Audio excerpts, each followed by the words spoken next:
If you want to give your money that treats its customer base like that, that's up to you. Cold in the ice, refrigerator. Never really gone, I'm back. Terminator. Gotta explain, translator. Jumps off the game like a defibrillator. I'm Thesis. Just in case you didn't know. I'm Thesis. Check the speakers. Just in case you didn't know. I'm going check the speakers. Just in case you didn't know. Welcome back to Vaping with Thesis. I am Nas, and today we have got the Lost Vape Grus. One of the ugliest names I've ever heard. On top of that, we've also got the Lost Vape Ultra Boost X. Lost Vape Grus, 100-watt device that I've been looking forward to for a couple of weeks. And to tell you the truth, I was a little trepidatious about purchasing this in the beginning. However, I saw it came with a free tank, so I was like, fuck it, I'm just going to give it a shot. With that said, let's just go ahead and unbox this bad boy first. On your marks, get set, go.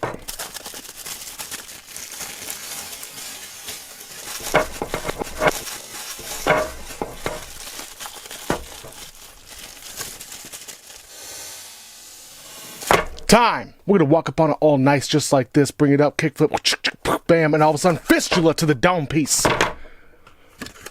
Ooh. Now, I gotta tell you, first things first, this is not feeling very Lost Vape-esque in terms of the packaging. Usually with Lost Vape, I expect there to be like a solid X factor or a je ne sais quoi about the box. In this, there is not. However, I just realized too, as I'm looking at it, this is Lost Vape Quest. Definitely seems to be a little bit lower priced, a little bit lower end, more mid-range, more affordable for the average vapor, which I do like. I think that is excellent. Right here, we've got a charging cord USB-C, which is excellent to see. It is a ribbon style, and it is not very long. So let's just be honest, it's a shorty. I think they're going after more of a price-friendly or budget-friendly system with this whole scenario, which is just fine. Have nothing against that. Right here, I think we do have a battery adapter. Yes, we do. That is beautiful. Gold contact at the bottom, or it looks like, actually, that I don't think that's gold. Is that gold-plated? Because it's really poor quality. I'm super surprised. So if you see around the edge of this battery adapter, you can see that it's very tattered. In fact, I can feel it with the tip of my knife. It's crusty, it's tattered. I would call that to be piss poor, in my opinion. Right here at the base, you can see that it's almost fading. How is that even possible? How it's unused and it's faded already. That's like showing up to a 420 convention already high. It's already faded. I haven't even touched it yet. Pop it out like this inside of its little condom-y sleeve. What the fuck is... I don't know, Lost Vape. This shit is heavy. Okay, so, damn. I do like the way this feels. What is going on with these fingerprints? Not those kind of fingerprints. These kind of fingerprints. I am super... Look at this. Those are not my fingerprints. Grus, all fade. What the fuck is going on? Okay, so the Element Vape Edition, I paid a little bit less because I got the free fucking tank with it. But now at this point, I feel like they owe me money. I feel like my shit was touched before I had a chance to even feel up on it. Lost Vape. Look at this. You can see the haze right there. Nobody wants a fucking haze in their mod. What is... What motherfucker at the factory went to lunch, still had ramen on his chopsticks, and then came back to work, didn't wash their hands? Man, you want to talk about disappointment, especially coming from Lost Vape. I'm going to tell you right here, right now, it feels really nice. It's a little on the top heavy side, which isn't surprising given that there's a large stainless steel deck sitting on top. So here is the Grus right here. I'm not sure if it's called the Grus, if it's the Grus or the Grus, if maybe it's French. Mouchari, parlez-vous le Grus? Parlez-vous le Grus? Parlez-vous le Grus? Here's the Grus right there. We've got the Chroma Z as well as the Odin DNA 75. If you look at that all together, you can see they're roughly all about the same. Actually, without a tank, the Chroma Z is a little bit taller. Let's go ahead and weigh them up just because I'm curious to see how much more the Lost Vape weighs as opposed to, say, the Odin. Specifically because the Odin, I think, is aluminum, if I remember correctly. Dropping this on top, we've got the Odin at 121 grams, super lightweight. We've got the Grus at 176 grams, roughly thereabouts of 50-55 gram difference. So with that said, you will notice this in your pocket. For me, that's not a bad thing. I think it feels excellent in the hand. I like a heavy mod. Ooh. I kind of like the way this feels as well. This is very nicely done. Looking on the inside, I do see a lined battery well, which is excellent to see. Again, you don't want any nicks or scrapes or scratches on your battery wraps, but if there is, this should technically prevent anything from happening. In other words, it venting. You got the positive symbol right there on the top. Thank goodness that is not all tattered and fucked up. Let's slide that in. It's a bit of a tight fit. Actually, that's too tight of a fit. Is there something inside there that's... Nope, there's not, but why... Why would this be too tight for a 21-700? That's not good. I'm probably not getting it back out. How do I... Okay, so I have to tap it. I don't know if I trust this with a 21-700 battery. I mean, technically, yes, it fit, but I don't know how I'm getting it back out. Especially because I just realized there is a little rip right there. You know what? This is, uh-oh. So I just had to slam it on my desk in order to get the bottom of this battery out. I'm not ooh, that is, there is a sheath inside there and I can feel it just rotating around. Of course, that sheath is probably supposed to be seated a little bit better than that. You know what? Fuck it. YOLO, you know what I'm saying? Pop it in. Got a spring-loaded battery connection. Let's go and pop these threads on. These threads feel nice. They do not feel like there's any crunch to them. In fact, listen to them. Beautiful. That's a lot of threads, by the way. That is, for long-term use, this is actually a more reliable system as opposed to, you know, something like this, because eventually this will wear out. This little nub right there will wear out. So let's go and turn it on. 1, 2, 3, 4, 5. See you again. Oh, fuck, it was already on. 1, 2, 3, 4, 5. I don't know why that little smiley face made me angry. How do you know? It seems awfully cocky, Lost Vape, that you would know for a fact I was going to go reuse this mod. That smiley face makes me angry as fuck. I don't know what it is. You're that cocky, Lost Vape, that you think I'm going to use it again? Maybe I'm not. You know what? I'm putting this into the militia box regardless now. See? That's what you get for saying see you again. Fuck that. Let's go and take out the cellophane of our tank. This is the Ultra Boost X. I wonder if they've ever come out with just a Boost X. Time! So I'm assuming these are supposed to go together just because they look identical virtually on the outside in terms of just aesthetics on the box. Again, give it a couple of fingers. This one's not quite as big as the previous. MTL mode, I'm curious because if this has leak proof, do you know how many times I've heard that? The fact that it's got an MTL mode, it makes me wonder if it's set up specifically for MTL or for direct to lung. That's awesome. I love when shit's just out roaming around the box. That's pretty sweet.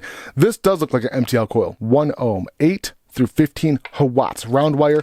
We do have a beautiful protruding bubble tank. That is my preference.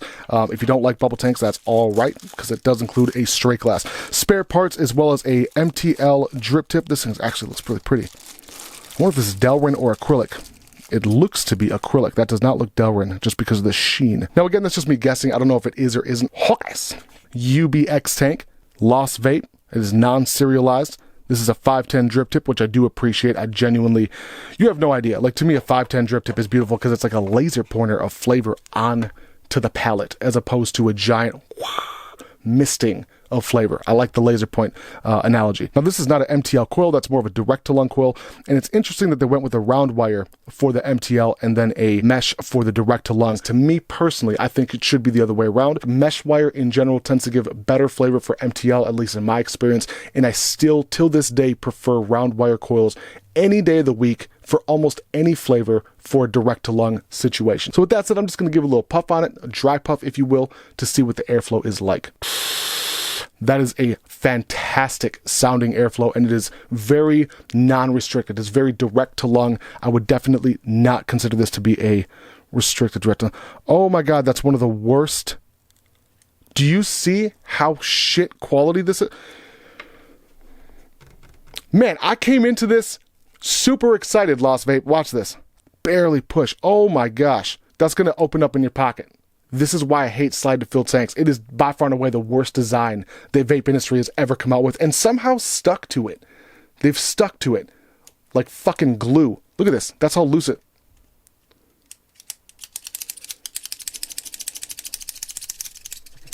That, you trust that? The 510 drip tip doesn't even have a locking mechanism for it. This has a similar feel to a fader on a DJ mixer. You have no idea. Look at this. Garbage. Absolute garbage. I'm going to go ahead and test it with the MTL drip tip on it. Still beautiful sounding airflow. I got to admit, like, oh snap, look at that. It's even got an eject button right there. Good God. I'm just going to go ahead and pop on the MTL because I'm curious to see how well they did their research. I just have a feeling that, ooh, these coils are kind of pretty though. This is the UBX mesh coil. Let's see, 40 to 60 watts. Let's pop this in. There are no threads. It is drop in ready. Okay, come on. Why does that feel so crunchy? Oh, that's seated right. Let's just make sure. 2 notches. I don't see any place for those notches to go. Pop it in. Why is it so difficult to put on? Oh my God, if you guys can hear this crunch, listen. It sounds like you're walking in snow, like freshly fallen snow. I swear to God, like I was super excited for this to exist. Oh man, this is, all right. Take a puff on the MTL to see where it's at. Wide open. Ooh, it's got those little holes. I do like that idea. Those little holes for the MTL setup. Let's just do it wide open first. Beautiful. That's actually a really good MTL with it wide open. Let's go ahead and bring it down to those 2 holes.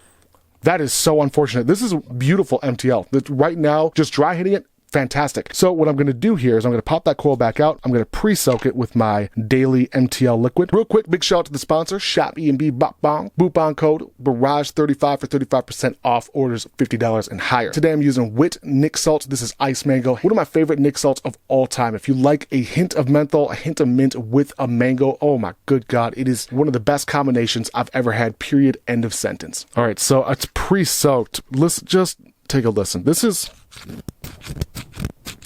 You let it leave the factory like that? So as I'm filling this up, I just got to tell you right off the bat, I am super disappointed in terms of just the tank. Like, the tank could be fantastic. It could be phenomenal, have great flavor, good airflow. But if I feel crunch like that, especially coming from a company like Lost Vape, I respect them automatically off the bat. However, with this situation, this is disappointment. So I'm really trying not to let it color the way I'm going to feel about the mod. I'd be lying to you if I said it hasn't already. You know, I take it seriously. If I go and spend money, if I tell you something is good and you, based on my opinion, go and spend money on it, I feel personally responsible, at least in part, for you making that decision. I know it may sound like I'm being harsh on Lost Vape here. This is not exactly what I would call just a kick-a-poo, kick-around type setup. This is like a decently priced product. And I'm going to be completely honest with you. I don't want you to go and spend your hard-earned ass money on something that turns out to be garbage. I didn't fill the tank all the way only because I don't want to waste my liquid, right? Somebody took time. Somebody took time out of their life to make a delicious liquid. And what happens if this is garbage? I'll feel bad throwing milliliters of it away. Simple as that. So as it's sitting on top, I'm looking at it and I don't necessarily like the way that the tank looks, only because the deck is so large. And not that that's not even a fault of Lost Vape necessarily. I just think the tank could have been designed a little bit different to make it stand out, give it a little bit more of a footprint, and make it all go together. Maybe sold as a kit. It's at 5 watts. Let's go ahead and see how it adjusts. Oh, fuck. 1/10 of a watt. Oh, man. I don't know. I don't know. Okay, let's just bring it to 15.5, I guess, because we'll all know the difference between 15.5 and 16, right? Not. God, that MTL is absolutely flawless. That MTL on there, just in terms of feeling it, I don't know what it tastes like yet, but that airflow, if they can copy and paste that to a better platform, that'd be a great idea. 15 watts, give it a minute or two. Oh my goodness. Son of a bitch. That is, wow. I don't know what's happened in 2020, but it seems like the entire vape industry has finally pushed itself into perfect MTL range.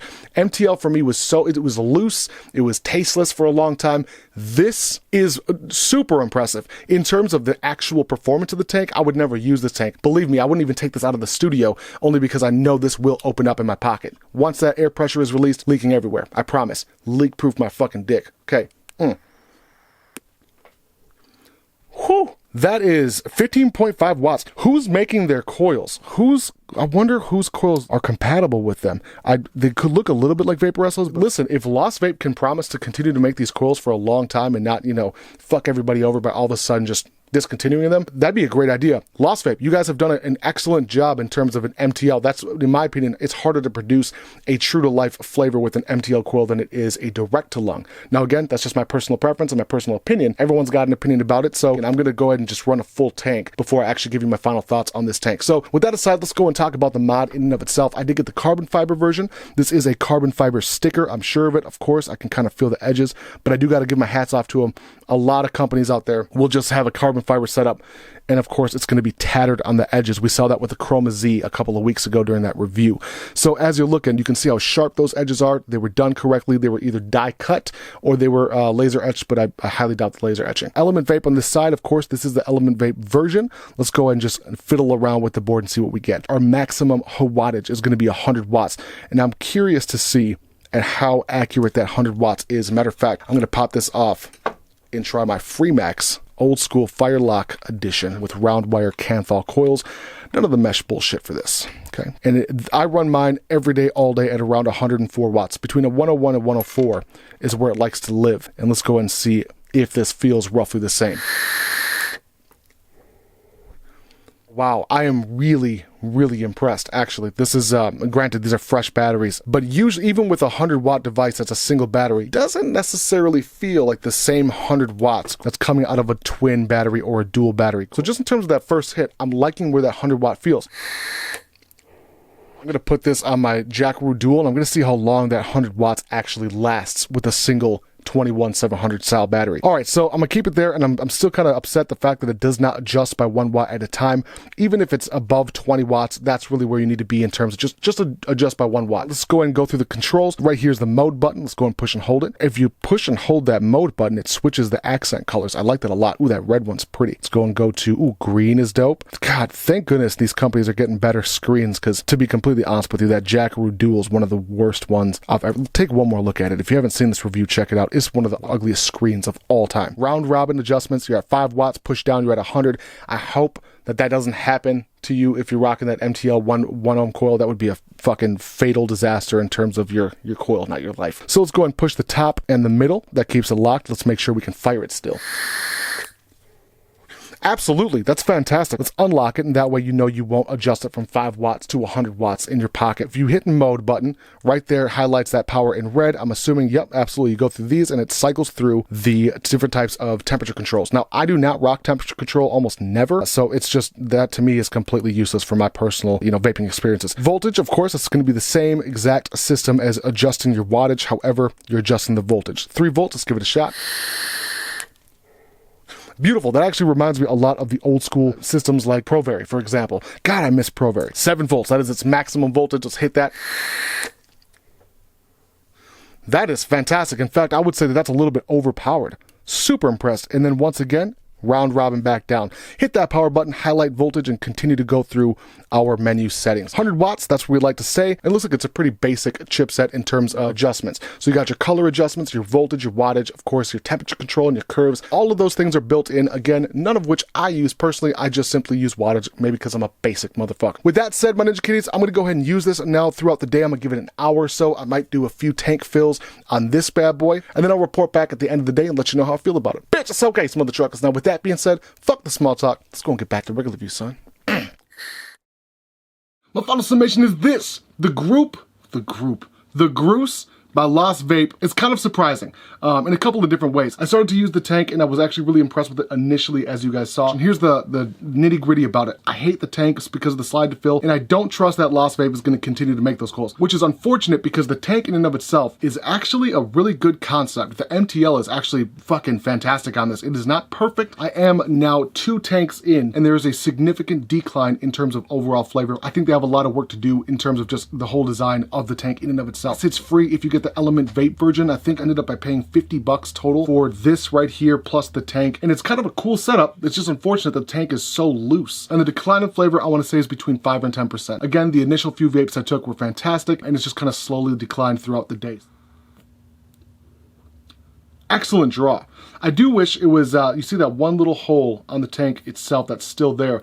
I do wish it was possible to virtually close that off, completely or almost completely. Lost Vape, these coils are great. Keep going on them, keep working on them. I hope you guys keep that coil around for quite some time. Now, the bread and butter of the review is, of course, the Grus. Overall, I was not initially impressed with the unboxing, and you saw that.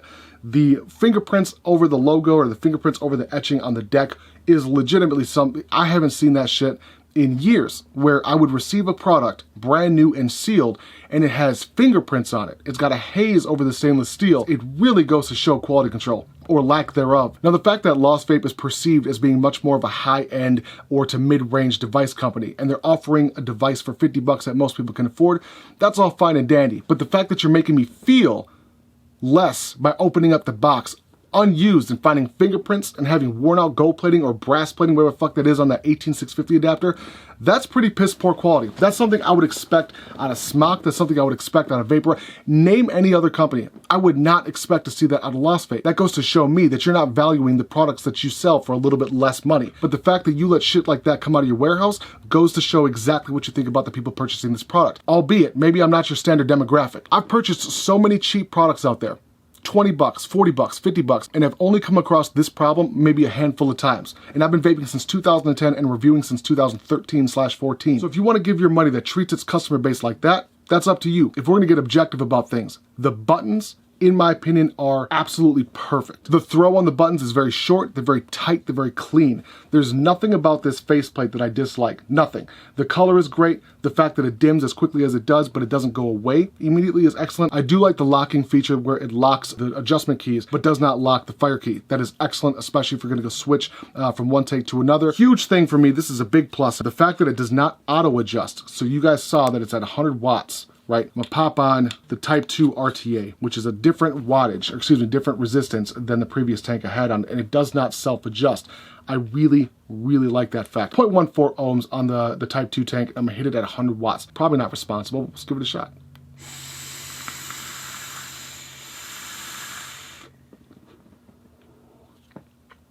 Wow, I've actually never had that tank above 75. Wow. Whew, that is a pretty setup. Look at that. That is beautiful. And again, you know, I'm not trying to be an asshole about the whole fingerprint situation. It's just, it hits me personally. If I know one of my viewers, one of my friends, one of the militia were to purchase a device with my recommendation and they opened it up and saw fingerprints, that kind of reflects on me. Of course, I can't control any other companies of what they're doing and what they're making and how they're making it. But I take it personally. You know what I mean? That's the real deal.